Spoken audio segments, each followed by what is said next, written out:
Well, folks, it's all over, and surprisingly, I was able to pull out the victory against myself. Um, in all seriousness, the game here was merely meant, again, as demonstration purposes. I don't think you can take away anything in terms of the effectiveness of either army.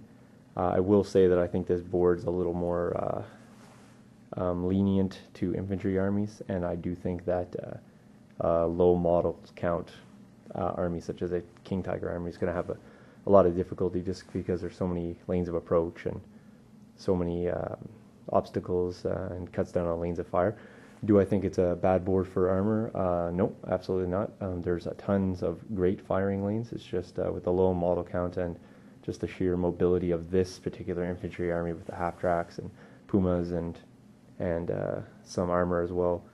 It's just able to outmaneuver and just kind of move around and avoid the big King Tigers. So certainly I could do other things. I didn't fire any smoke for this game just because I didn't want to have to put down smoke and cover parts of the board. I wanted to show you all the little nooks and crannies as I could. So again, I played how I would play. It just it's difficult playing two sides. I mean, of course, one side's always going to have a slight advantage. So of course I pushed through my infantry army just to kind of show what they look like and how they look. It's if I focused on the King Tigers, it'd just be a couple models. So what happened over here? After the flamethrower came out, shot two, I removed those casualties, of course. They were within 4 inches, and there was still a Pioneer team touching the bocage. So they fired at a reduced rate of fire, of course. Moved forward for the assault, so I was able to leave these guys stationary, move over one group, so that got over the first row.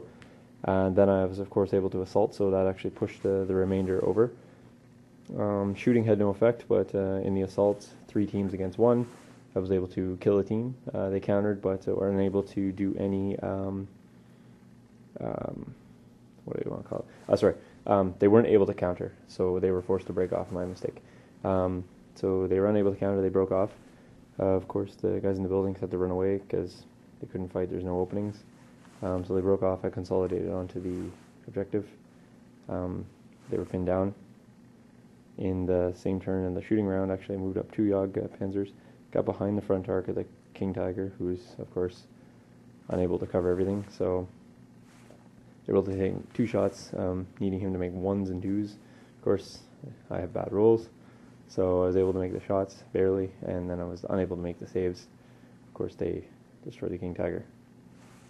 In their subsequent turn, unable to unpin, therefore could not push back on the objective, effectively sealing the game there.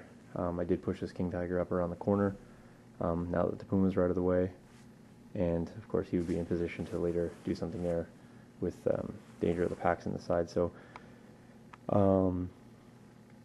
again, it was just a matter of not enough models for the King Tigers and too many models for the mechanized force. I think if I played this game out numerous times, I don't think I'd get the same result.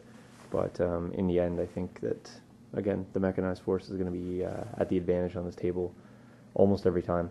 Of course, I've only played it once, so I can't draw major conclusions, but pretty happy with what the board looked like.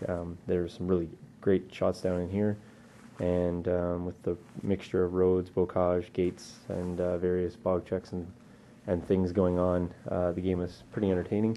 I think there would be a lot of hours of enjoyment on the board like this, and certainly every game would not play out the same way. There's so many angles of approach and ends you could switch and variations of armies and nationalities. So in the end, I think there's going to be a lot of good times had on the board, and hopefully you enjoyed this kind of a mock Batrep, and put up lots of stills. And if you got comments, questions, just fire me an email, check out my blog, check out my YouTube channel, or find me in the Flames of War forum. So have a great day, guys. Cheers.